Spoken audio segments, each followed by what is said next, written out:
Estamos listos para comenzar.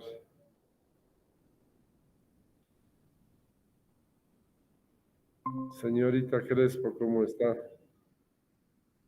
Buenas noches, doctor. ¿Dónde estás rotando ahorita? Estoy rotando ahorita medicina interna, no cirugía, doctor. Ah, ya. Bueno,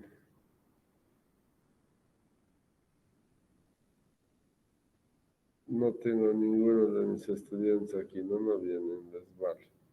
Ya, vamos a comenzar, ¿ya? Voy a empezar a compartir.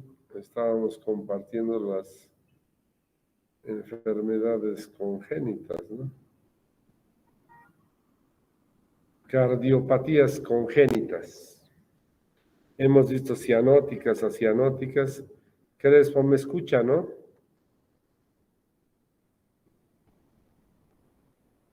Crespo, ¿está ahí? Sí, se lo escucho. Crespo se murió, creo. Ya Sí, no doctor, se escucha, se me ha salido.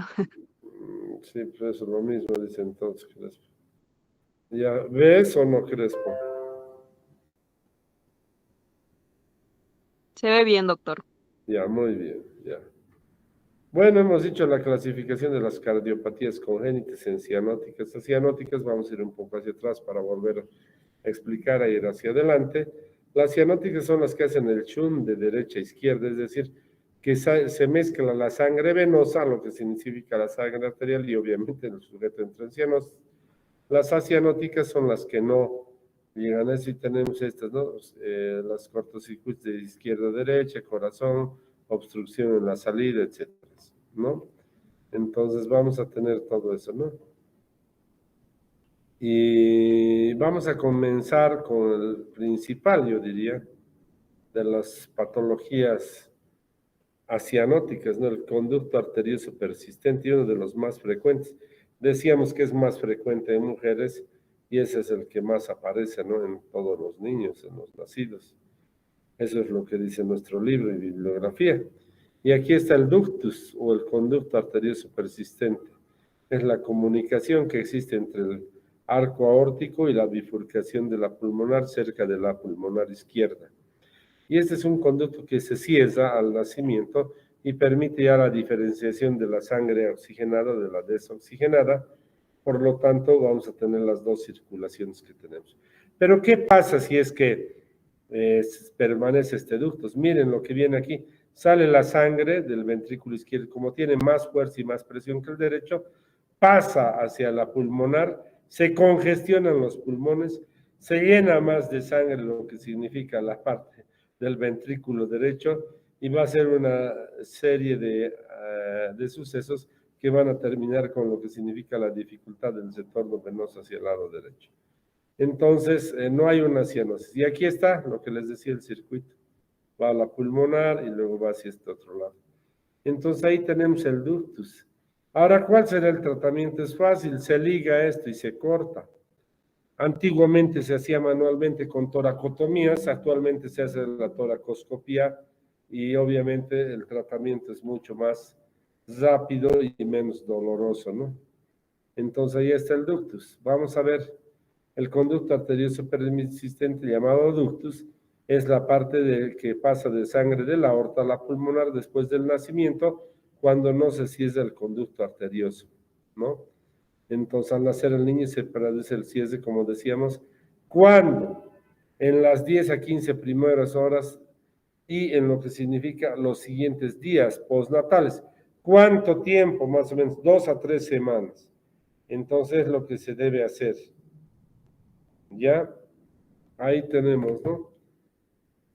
Entonces, ¿qué va a suceder? Va a ingresar sangre de lo que significa la aorta a la pulmonar y va a producir lo que significa un cortocircuito que va a producirse de izquierda a derecha, no de derecha a izquierda, de izquierda a derecha. El tratamiento de elección es ligadura o pinzamiento o sección y ligadura, que es lo más importante. El pinzamiento a veces se suelta y obviamente vuelve a producirse el ductus. En cambio, una sección y ligadura es lo más adecuado. Aquí está, y me equivoqué en esa parte, dice de izquierda a derecha, el shunt. Por la presión de la aorta va a la pulmonar, no era derecha-izquierda, como dice. Es izquierda-derecha. Vamos a corregir. Bueno. Ahí tenemos lo que es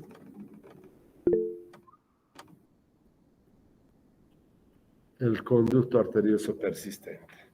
Entonces, el tratamiento es fácil, ya sea vía abierta o toracoscópica, sección y ligadura es lo más aconsejado, o el pinzamiento simplemente. Bueno, vamos a tener la comunicación aorta-pulmonar. Esta comunicación aorta-pulmonar, que es en la parte embriológica, la aorta y pulmonar salen de un solo botón que se va separando. Pero a veces no se separa la arteria aorta de la pulmonar, como en este caso. Y no se separa. Cuando no se separa y el defecto es proximal sobre los senos que existen de las válvulas, se llama grado 1. Cuando el segmento es más distal de la aorta y la pulmonar, es el grado 2, como puede ser este 4. Y más distal todavía con nacimiento independiente es el grado 3, importante. Grado 1 a este nivel, grado 2 el que ven y grado 3 más separado, ¿no? El tratamiento quirúrgico es separarlo. ¿Será fácil separar? No. Aquí viene la circulación extracorpórea. ¿Qué es la circulación extracorpórea? La circulación extracorpórea es poner en realidad lo que significa el corazón, derivarlo en la aorta y la pulmonar, una máquina que va a funcionar como corazón. Entonces la circulación extracorpórea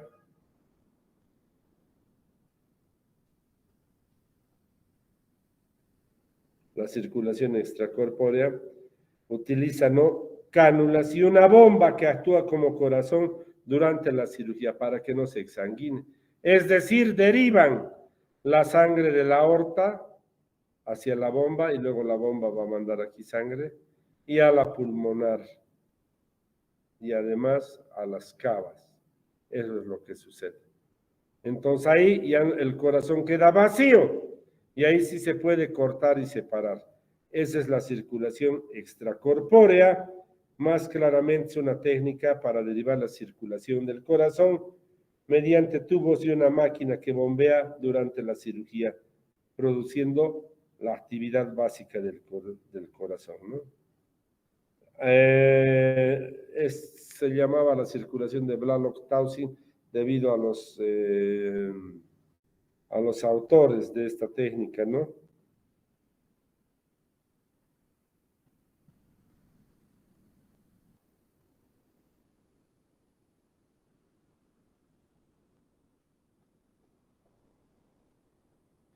Blalock-Taussig, ¿no? Es un tubo que se usa para crear una vía que pase por las arterias pulmonares y las otras arterias y se derive, ¿no?, a lo que significa la máquina o el bombeo de sangre extracorpórea, ¿no?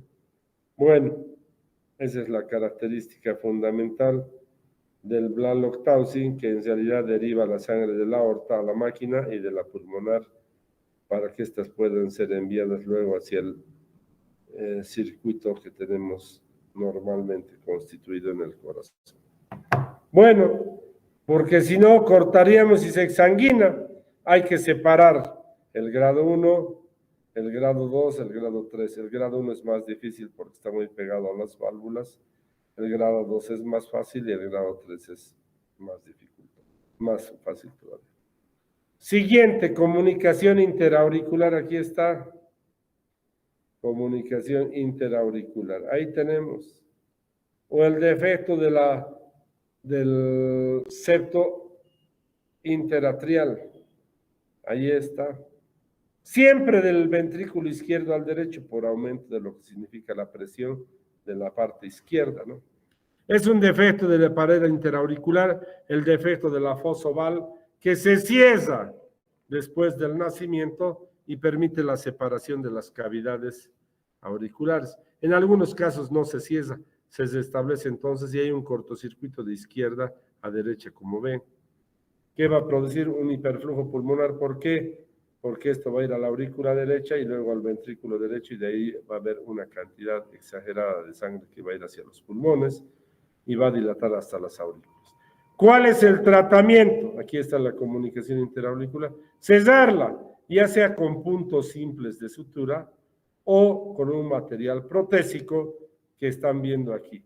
Para esto también necesitamos la circulación extracorpórea de Braloxtaucin, que han sido los que han introducido esto. Un minutito, por favor.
Ahora sí, continuamos.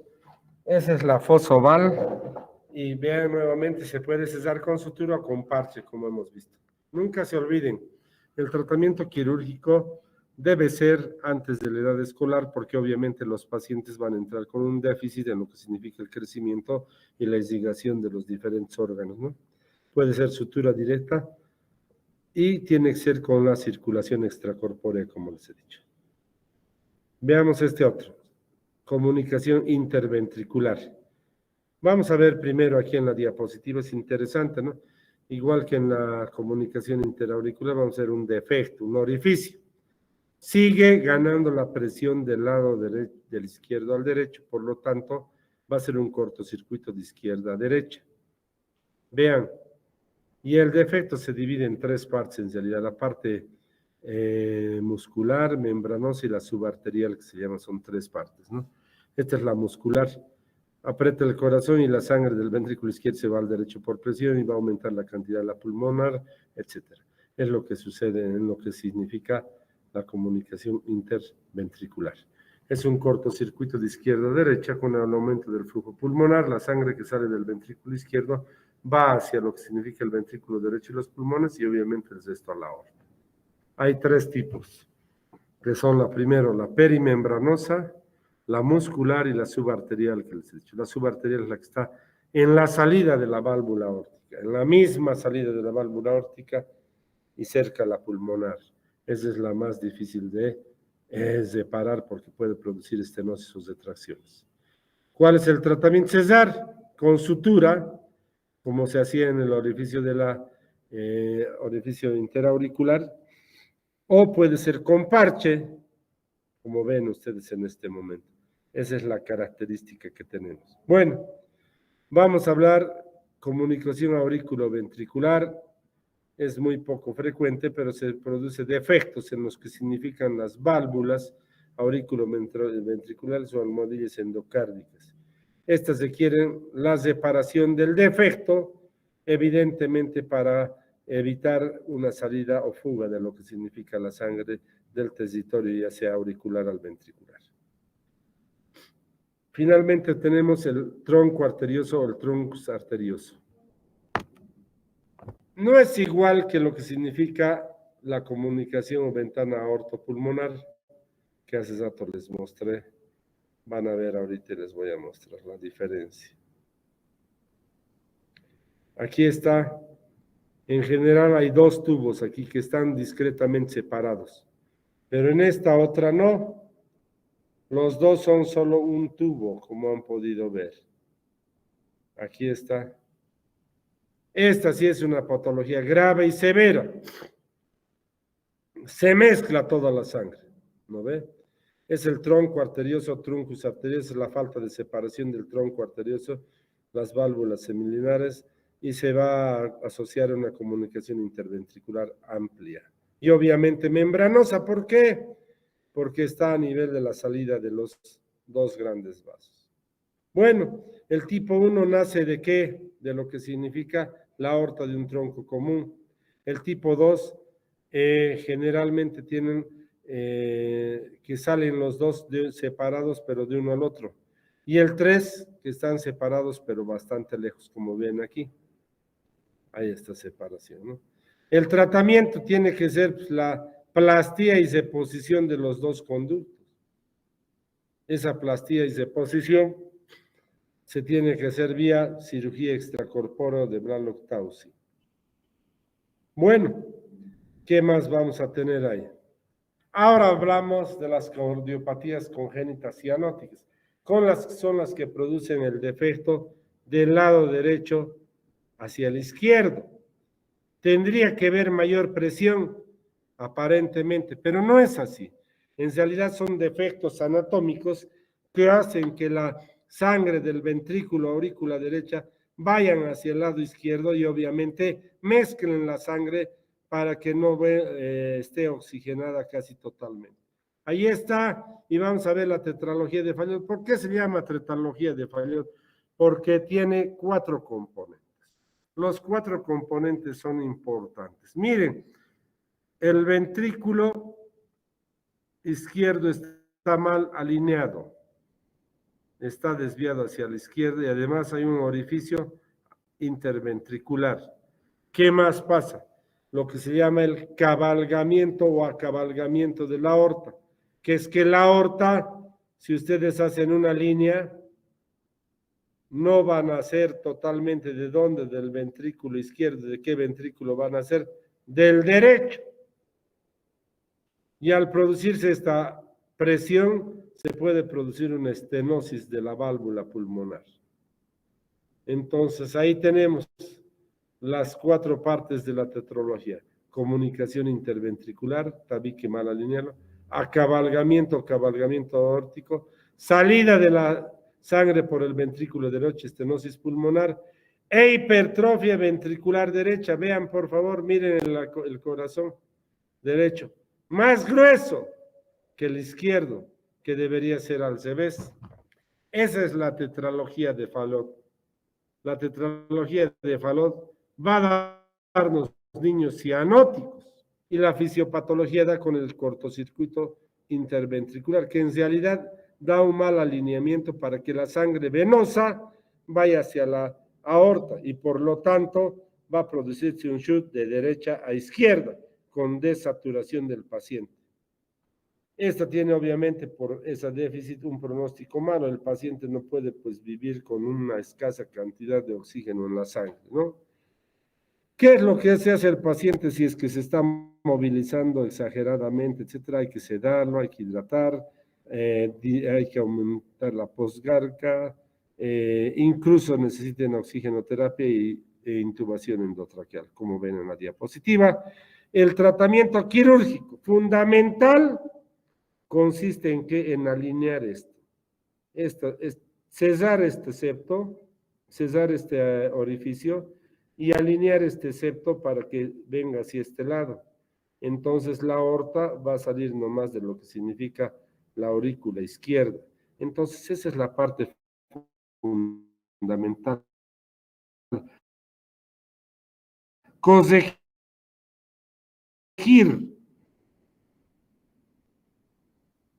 esa desviación del tabique y orificio interventricular. Ahí la aorta se va a quedar en el ventrículo izquierdo y por lo tanto va a llevar sangre oxigenada y va a evitar los otros problemas que podemos ver, como la estenosis de la pulmonar o hipertrofia del ventrículo, con circulación extracorpórea. Bueno, vamos a ver esto. Transposición de las grandes arterias. Si bien es un defecto cianótico, porque quiero que vean, va a ser cianótico porque no lleva sangre. No hay un cortocircuito en sí. ¿Por qué? Porque en el desarrollo embrionario, la arteria aorta va a nacer del ventrículo derecho y la pulmonar del izquierdo. Por lo tanto, la aorta va a llevar sangre desoxigenada. Y al llevar sangre desoxigenada, ¿qué es lo que va a pasar? Cianosis. No hay un shunt como tal. Esta transposición de las grandes arterias para su tratamiento definitivo debería realizarse de la siguiente manera. Se secciona aquí y se secciona aquí y la aorta se le introduce en esta salida y la pulmonar en esta otra. Con eso asunto arreglado sería. Pero va a haber un problema. ¿Y cuál va a ser este problema? Que es serio. Pareciera fácil, ¿no? En el dibujo incluso. Obviamente es una cirugía sumamente compleja y los niños están deteriorados. ¿Por qué? Porque no tienen una buena investigación. ¿Qué es lo que sucede? ¿Qué están viendo aquí? Las coronarias nacen de la pulmonar. Entonces, ¿qué va a suceder? Hay que cambiar las coronarias a la aorta. Ese es el grave problema que puede suceder. Entonces, hay que corregir ese defecto. Pero también se han inventado algunos efectos paliativos, como este. Es una cirugía de ¿qué? De reconducción de la conducción de la arterial y venosa. ¿Qué es lo que se hace? Se hace una comunicación interauricular para que la sangre se mezcle en las aurículas y vayan al ventrículo izquierdo.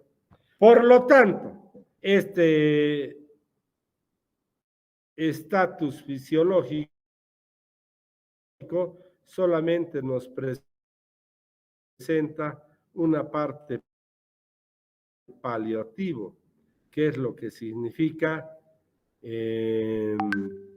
hacer que la cantidad de sangre migre de un lado a otro y no se vuelva a reintroducir como debería ser.